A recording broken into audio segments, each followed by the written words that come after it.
semuanya, saya Anthony Matthew dari Teknik Industri Universitas Pelita Harapan. Pada video ini saya akan menjelaskan mengenai planning pada perusahaan Tokopedia. Pertama-tama, kita perlu mengetahui apa itu planning. Jadi, perencanaan melibatkan definisi tujuan organisasi, penetapan strategi untuk mencapai tujuan tersebut, dan pengembangan rencana untuk mengintegrasikan dan mengkoordinasikan aktivitas kerja. Lalu, kenapa manajer perlu membuat rencana? Yang pertama, perencanaan memberikan arahan kepada manajer dan non-manajer. Ketika karyawan mengetahui apa yang ingin dicapai oleh organisasi mereka dan apa yang harus mereka lakukan untuk mencapai tujuan, mereka dapat mengkoordinasikan kegiatan mereka, bekerja sama satu sama lain, dan melakukan apa yang diperlukan untuk mencapai tujuan tersebut. Yang kedua, mengurangi ketidakpastian. Mengurangi ketidakpastian dengan membuat manajer untuk melihat ke depan, mengantisipasi perubahan, mempertimbangkan dampak perubahan, dan mengembangkan tanggapan yang sesuai. Yang ketiga, meminimalkan pemborosan dan redundansi. Ketika aktivitas kerja dikoordinasikan sesuai rencana, inefisiensi dapat menjadi terlihat jelas dan dapat diperbaiki atau dihilangkan. Yang keempat, menetapkan tujuan atau standar yang digunakan dalam pengendalian. Ketika manajer merencanakan, mereka mengembangkan tujuan dan rencana. Ketika mereka mengontrol, mereka dapat melihat apakah rencana telah dilaksanakan dengan baik sehingga tujuan tercapai. Selanjutnya, jenis-jenis perencanaan. Jenis-jenis perencanaan dibagi menjadi 4. Yang pertama ada breadth atau ruang lingkup, yang kedua ada time frame atau jangka waktu, yang ketiga ada specificity atau kespesifikan, yang keempat ada frequency of use atau frekuensi penggunaan. Jika dilihat berdasarkan ruang lingkupnya, rencana dapat dibagi menjadi 2. Yang pertama strategic plans, yaitu plan yang diterapkan ke seluruh organisasi dan menentukan tujuan keseluruhan dari organisasi. Yang kedua ada operational plans, yaitu plan yang ditujukan untuk sebagian area operasional dari suatu organisasi. Contoh strategic plan di Tokopedia. Pada tahun 2014, Tokopedia menyiapkan rencana besar untuk memanfaatkan pendanaan 1,2 triliun rupiah.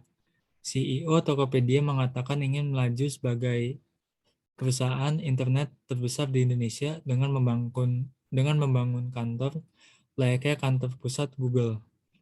CEO Tokopedia William Tanuwijaya juga memiliki rencana untuk menggemukkan perusahaannya hingga menampung ribuan karyawan. Rencana strategis yang dilakukan selanjutnya adalah fokus pada pengembangan mall digital. Selanjutnya, contoh operational plan di Tokopedia pada area logistik. Tokopedia ingin melakukan berbagai terobosan smart logistics agar lebih efisien.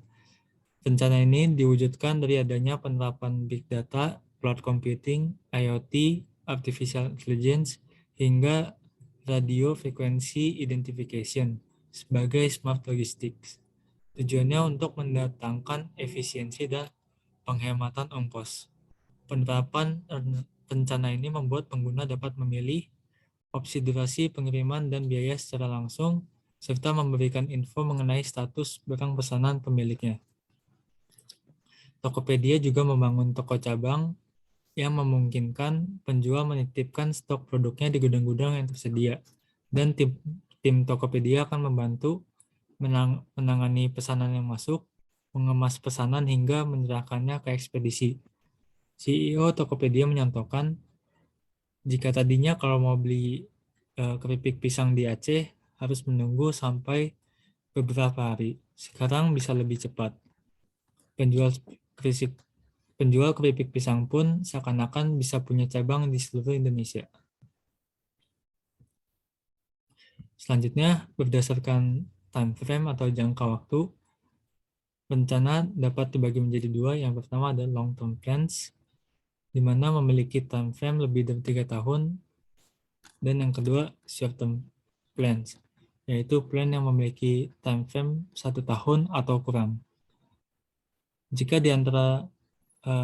plan di antara 1 tahun hingga 3 tahun, maka disebut intermediate plan. Tetapi time frame ini tidak mutlak, karena organisasi bisa saja menentukan planning time frame-nya sendiri. Contoh long term plan di Tokopedia, CEO sekaligus co-founder Tokopedia, yaitu William Tanuwijaya, mengatakan IPO merupakan rencana jangka panjang Tokopedia. Meskipun sekarang sudah merger dengan Gojek menjadi Goto, tetapi IPO tetap menjadi salah satu tujuan Goto untuk dapat mendukung pertumbuhan perusahaan ke tahap selanjutnya. Dan kombinasi bisnis ini akan mempercepat rencana tersebut. Selanjutnya, contoh short-term plans pada tahun 2019, Leontinus, co-founder Tokopedia, mengatakan dalam jangka pendek, Tokopedia menargetkan untuk break-even point pada tahun 2020. Selanjutnya, setelah merger dengan Tokopedia menjadi Goto, setelah merger dengan Gojek menjadi Goto, Chief Corporate Affairs Gojek mengatakan rencana jangka pendek mereka untuk memanfaatkan aset dan infrastruktur yang ada. Selain itu juga menciptakan inovasi baru untuk membuat pengalaman yang lebih baik bagi konsumen, driver, dan merchant.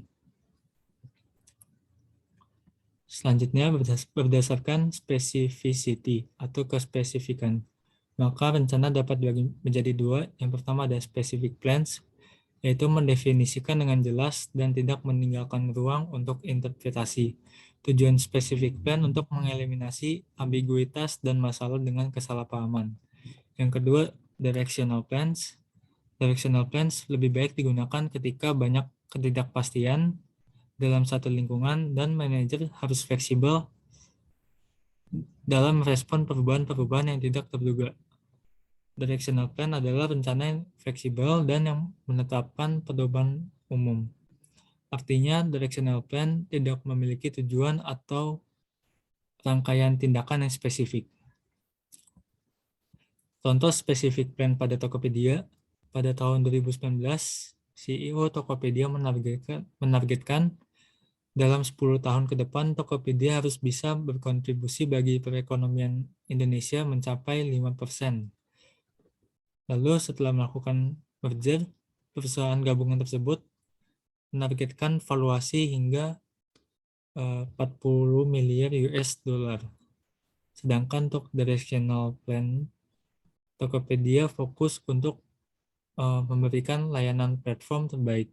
Tetapi caranya tidak selalu menetapkan harus ada update fitur apa saja secara spesifik untuk platformnya. Hal ini dikarenakan Tokopedia membuka ruang bagi para penggunanya atau usernya untuk memberi masukan dan kritik terhadap platformnya agar semakin baik.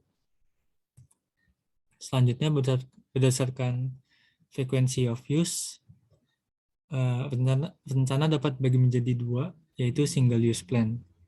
Yaitu yang pertama single use plan. Rencana sekali pakai yang dispesifikan untuk memenuhi kebutuhan situasi yang unik. Yang kedua ada standing plan. Rencana tetap adalah rencana berkelanjutan yang memberikan panduan untuk kegiatan yang dilakukan berulang kali. Standing plans meliputi kebijakan, aturan, dan prosedur. Contoh single use plans di Tokopedia. Dalam rangka menanggapi situasi yang unik yaitu pandemi, Tokopedia melakukan perencanaan untuk memberikan bebas ongkir untuk mendorong masyarakat disiplin tidak keluar rumah dalam memenuhi kebutuhan harian. Tokopedia juga memotong biaya layanan 100% untuk penjual di kategori produk kesehatan dan kebutuhan pokok lainnya.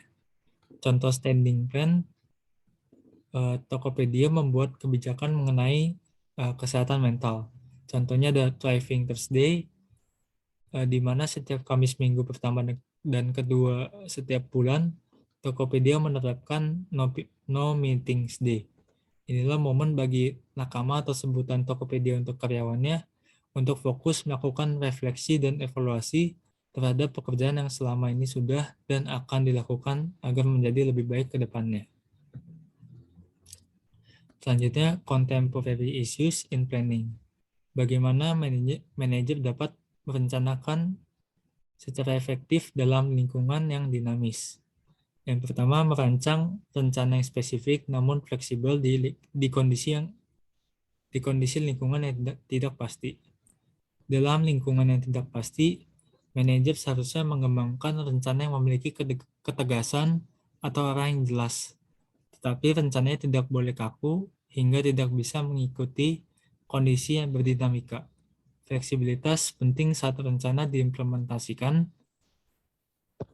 karena manajer harus tetap waspada terhadap perubahan lingkungan yang dapat berdampak ke implementasi dan merespon sesuai kebutuhan. Contohnya ketika Tokopedia ingin menaikkan trafiknya dan meningkatkan pendapatan dan adanya kondisi pandemi, Tokopedia membuat rencana-rencana untuk mengikuti kondisi tersebut. Misalnya Puput Hidayat selaku Head of Product Tokopedia membantu akselerasi adopsi digital untuk para pelaku usaha lokal yang diberi nama Jaga Ekonomi Indonesia. Inovasi terkait kampanye juga banyak dilakukan oleh Tokopedia, terutama di tengah pandemi, demi membantu para penjual meningkatkan produktivitasnya. Puput dan tim menghadirkan program seperti kejar diskon, flash sale, voucher diskon, serta peluncuran produk khusus. Puput dan tim juga menghubungkan para pegiat usaha lokal dari berbagai sektor, baik yang sudah maupun baru mulai menciptakan peluang bisnisnya dengan masyarakat lewat gerakan Bangga Buatan Indonesia dan satu dalam kopi. Yang kedua, manajer perlu menyadari perencanaan adalah proses yang berkelanjutan. Artinya, rencana berfungsi sebagai peta jalan. Meskipun tujuannya dapat berubah karena kondisi pasar yang dinamis, tetapi manajer seharusnya siap untuk mengubah rencana jika kondisi memungkinkan. Selain kondisi pandemi yang dihadapi oleh Tokopedia tentu harus bersaing dengan kompetitornya seperti Shopee, Lazada, Bukalapak, dan lain-lain. Penting bagi Tokopedia untuk memiliki platform yang lebih unggul dibanding kompetitornya untuk memberikan pengalaman yang terbaik bagi user Tokopedia. Tokopedia seringkali melakukan update pada UI UX-nya sesuai masukan dari usernya. Atau Tokopedia juga terkadang mengembalikan ke versi lama ke UI UX versi lama dikarenakan implementasi rencana versi baru tidak berdampak baik bagi user Tokopedia-nya.